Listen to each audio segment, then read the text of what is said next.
Talk of the nation. First, it was Tullow Oil's farm down falling apart. Then Total suspended all its tenders, bringing its operations to a standstill. Yesterday, the matter surfaced at a bilateral summit between Tanzania and Uganda in Dar es Salaam, with President John Magufuli pleading for the tax to be waived off so that the pipeline deal could proceed.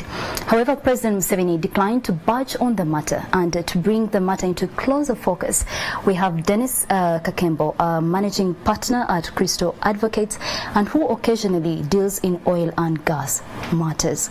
Welcome to Talk of the Nation tonight. Thank you, Sandra, and thank you once again for hosting me this week. You're welcome. We do want to start by asking you the implications of government insisting that Tullow Oil pay the tax.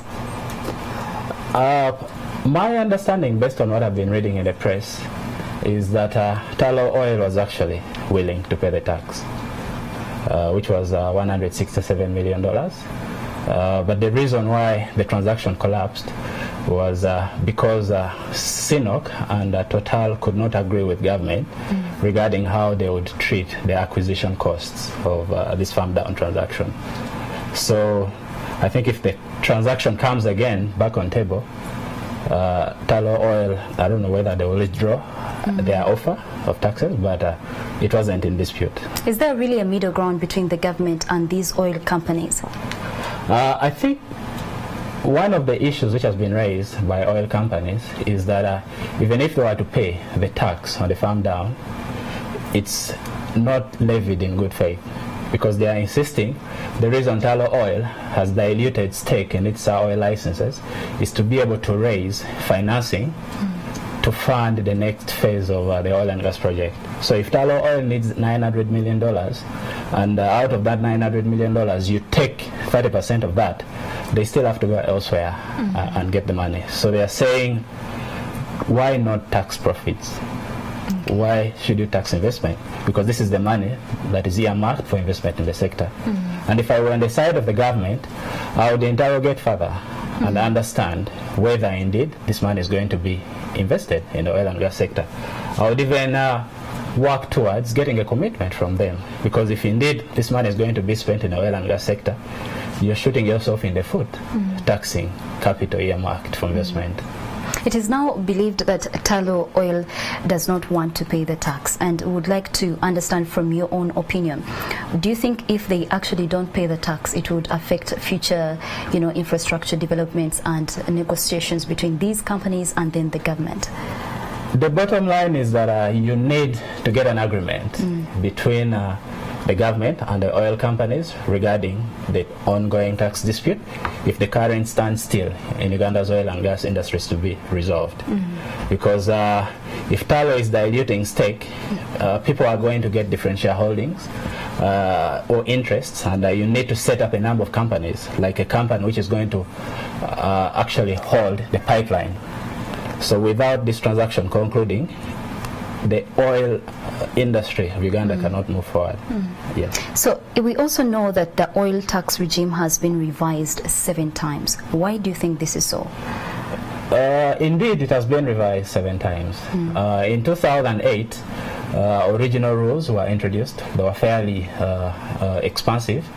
But in 2009, there was another amendment. And the reason why there was that amendment, we had a company called Heritage Oil, which was the first company that discovered oil in Uganda. It was anticipated that it was going to divest of its interests and exit Uganda. So if they left at that point in time, the law did not levy capital gains taxes on gains that arose.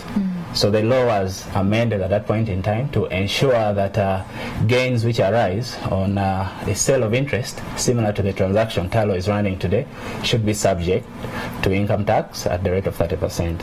Then in 2010 and 2011, there were other changes which had a radical adverse impact on Uganda's oil and gas sector. In 2011, VAT, the oil companies started to incur VAT as a cost. And when this was introduced, the oil companies mentioned that it was going to adversely affect the project economics. And over time, following negotiations and engagements with government, we saw another shift in the laws in 2015. And this followed. I remember President Museveni addressed an event at Uganda Chamber of Mines and Petroleum and cautioned government agencies against taxing capital earmarked for investment. His position was that it's prudent actually if you only tax the profits that arises from the capital which has been invested. So that was the main drive of amending the law. Of course, substantially most of the issues were addressed, but there are still gaps within the law which need to be revised to meet the president's aspiration, and some of the disputes we are seeing today actually arise from the gaps which were not addressed by the 2015 amendments. Oh, very interesting. And maybe you at home who's watching us tonight, you can also join the conversation on our social media platforms by sending us your views on the government insisting that Tullow Oil pay tax on the impending farm down with Total E&P. And maybe to take you back, how did we get to the point where the Tullow Oil farm collapsed? I understand negotiations and discussions have been ongoing. Okay. And the government and the oil companies could not come to a middle ground. If I were in the position of a decision maker, I would try to put issues in context as a means of coming up with a solution.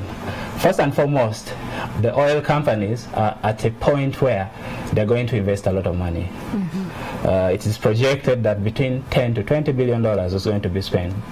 Now, to put that in perspective, Uganda's GDP is $30 billion, so the oil companies are going to spend 2/3 of Uganda's GDP.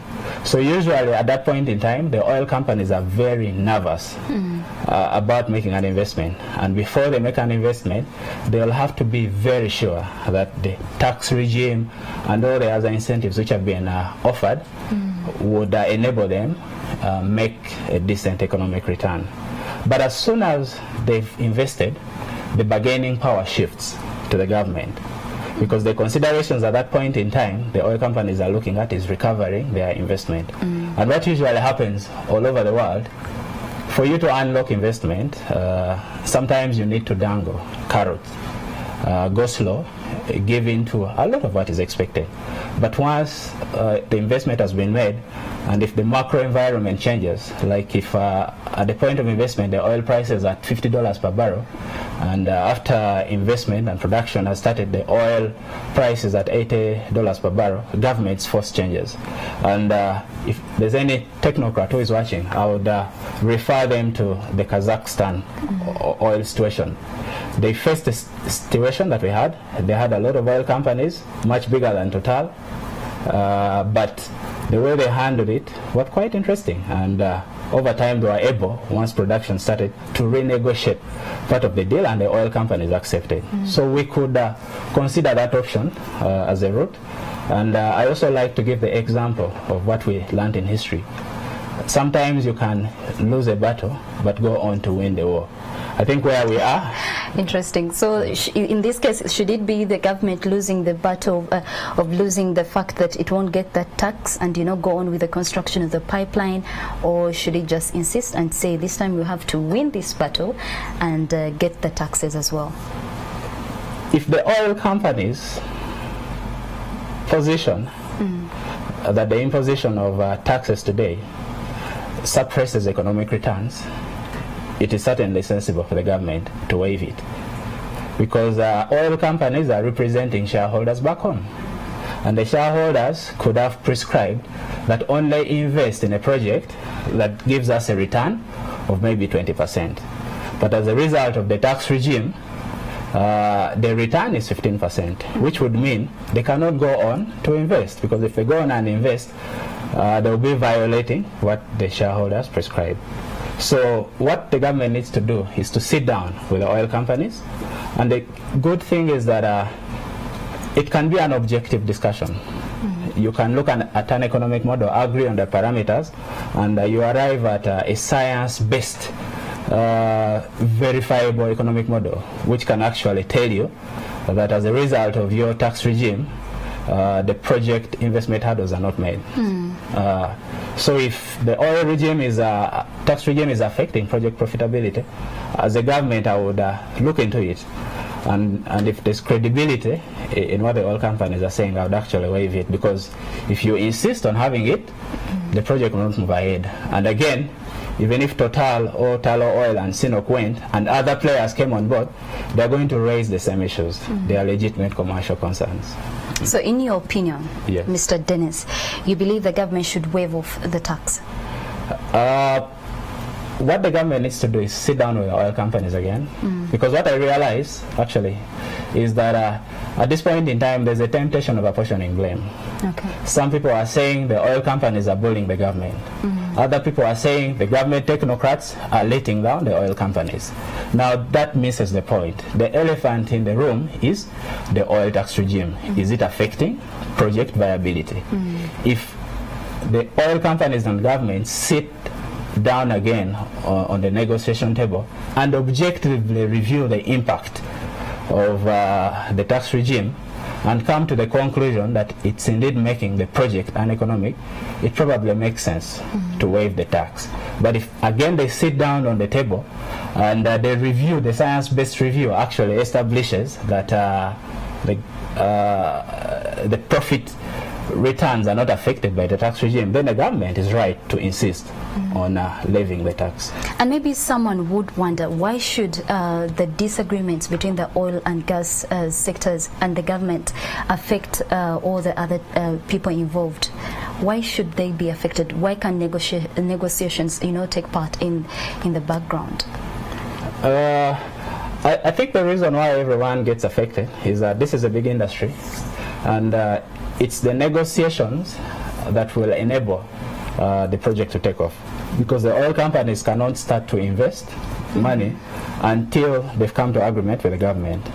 But again, not related to this, when you look at a commercial view, there's actually a lot that we lose when this project doesn't go ahead.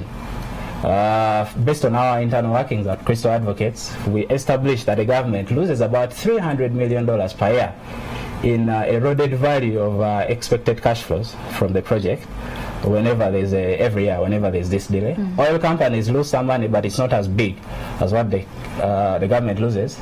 And the oil companies are also under less financial pressure because they have assets in other countries that are already producing oil and they're generating cash flows. Secondly, if you've been reading in the press, we've seen a number of people laid off by Total and Sinopec, or even before. And some of them are our peers, colleagues, some of the best brains you've had who have designed the field development plans. They've been laid down. And there are lots of people in Uganda who have studied oil and gas, but they cannot be absorbed by the industry because of the standstill we have. Then if you've also been following trends, there's Kabaale International Airport, which is being built with money borrowed from UK. And the reason why it was built is we anticipated that the oil industry would take off in 3 years. Then we've also borrowed money to build the oil roads. So if you borrow money and you set up all this infrastructure in anticipation that it's going to be used for oil and gas activities, and it doesn't happen, you lose out. Then thirdly, fourth, Mozambique has made a final investment decision. Kenya is also on the brink. So if Uganda doesn't move quickly, chances are that the capital is actually going to move to Mozambique, and Kenya and Uganda will lose that. And then also many local businesses which had borrowed heavily to invest to prepare for oil and gas activities are bleeding. Some are on the brink of bankruptcy, or others are already bankrupt. Okay. Thank you so much, Mr. Dennis Kakembo, for joining us tonight on Talk of the Nation. For now, of course, we'll wait to see how it all plays out, but according to Mr. Dennis, that on several occasions really works in the oil or deals with the oil and gas matters, it is important for the government and the oil companies to sit down and make a proper decision that won't affect both parties. Thank you so much for joining us on Talk of the Nation. Keep it NTV Weekend Edition.